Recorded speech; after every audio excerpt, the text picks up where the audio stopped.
Orison Swett Marden, Affirmation Creates Power, excerpt from Every Man a King. An affirmation is a statement of truth consciously used so as to become the directing power of life's expression. Only he can who thinks he can. The world makes way only for the determined man, for the man who laughs at barriers which limit others, at stumbling blocks over which others fall. The man who, as Emerson says, hitches his wagon to a star, is more likely to arrive at his goal than the one who trails in the slimy path of the snail.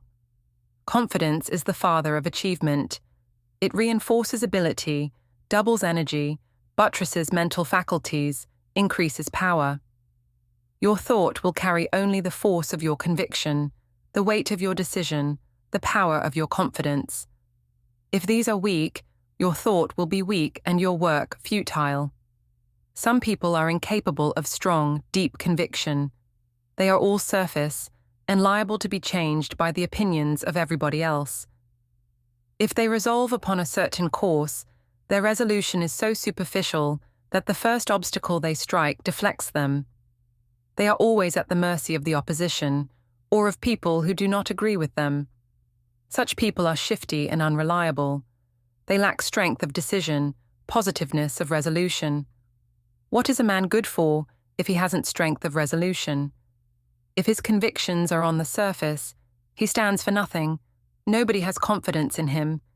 He may be a good man, personally, but he does not inspire confidence. No one would think of calling upon him when anything of importance was at stake.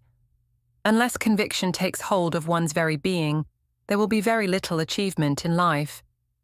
It is the man whose conviction is rooted deep and takes hold of his very lifeblood, the man who is strong and persistent in his determination that can be depended upon. He is the man of influence, who carries weight. He is above the influence of any man who happens to have a different opinion. If young people only knew the power of affirmation, of the habit of holding in the mind persistently and affirming that they are what they wish to be, that they can do what they have attempted, it would revolutionize their whole lives. It would exempt them from most of their ills and troubles, and carry them to heights of which they scarcely dream. We are always talking about the power of the will. Its exercise is only another form of affirmation. The will, the determination to do a thing, is the same as the affirmation of the ability to do it. No one ever accomplishes anything in this world until he affirms in one way or another that he can do what he undertakes. It is almost impossible to keep a man back who has a firm faith in his mission, who believes that he can do the thing before him, that he is equal to the obstacles which confront him, that he is more than a match for his environment. The constant affirmation of ability to succeed and of our determination to do so carries us past difficulties, defies obstacles, laughs at misfortunes, and strengthens the power to achieve. It reinforces and buttresses the natural faculties and powers and holds them to their tasks. Constant affirmation increases courage, and courage is the backbone of confidence. Furthermore, when a person gets in a tight place and says, "I must, I can, I will," he not only reinforces his courage and strengthens his confidence, but also weakens the opposite qualities. Whatever strengthens a positive will weaken the corresponding negative. You can do a difficult thing only with a positive state of mind, never with a negative. Plus force, not minus, does things. The dominant qualities are all positive, assertive, aggressive, and they require a corresponding attitude of mind for their exercise and application. A man who has not these dominant qualities can never be a leader or independent.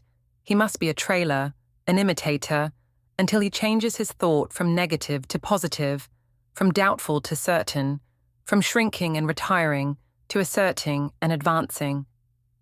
It is the decisive, positive soul that wins. If you wish to amount to anything in the world, never for one moment permit the idea to come into your mind that you are unlucky, that you are less fortunate than other human beings. Deny it with all the power you can muster. Discipline yourself never to acknowledge weakness or think of mental, physical, or moral defects. Deny that you are a weakling, that you cannot do what others can do, that you are handicapped and must be satisfied to take an inferior position in the world. Strangle every doubt as you would a viper threatening your life.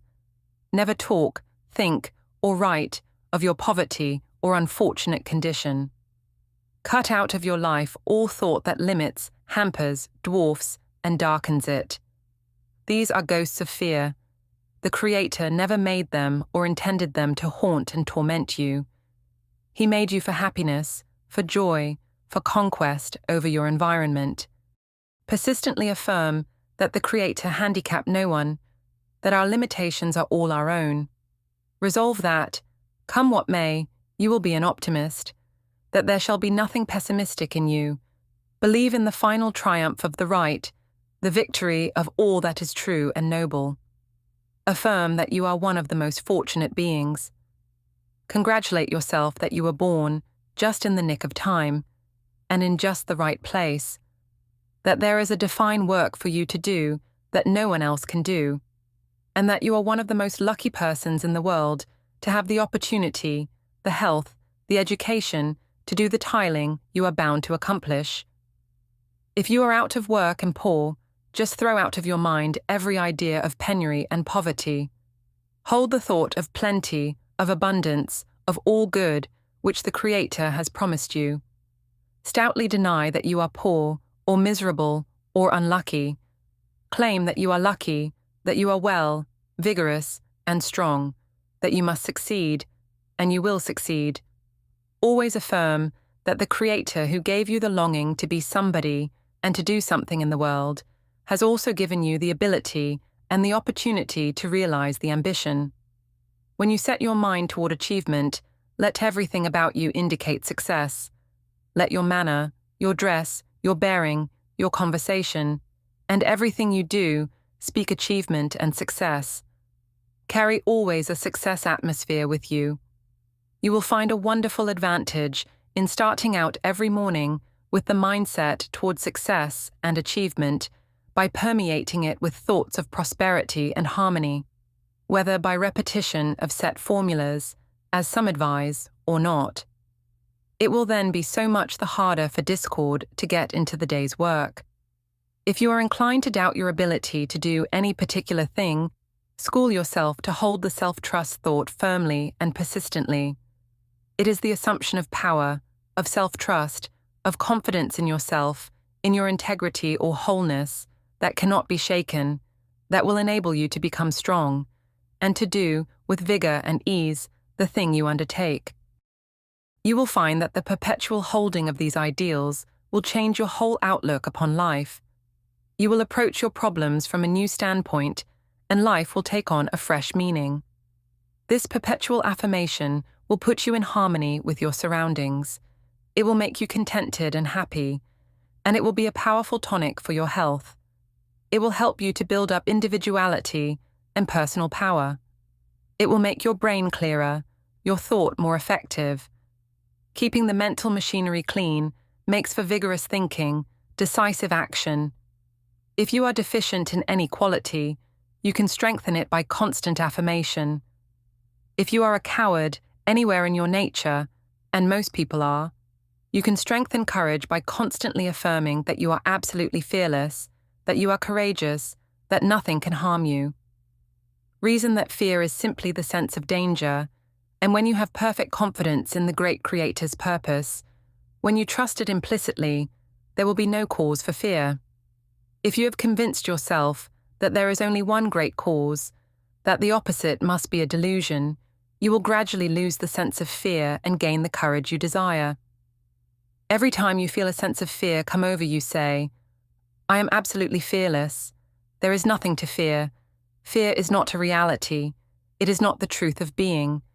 It is only the absence of courage, based upon ignorance of the great cause. Emerson knew the virtue of this philosophy when he said, Nerve us with incessant affirmation. Don't bark against the bad, but chant the beauties of the good.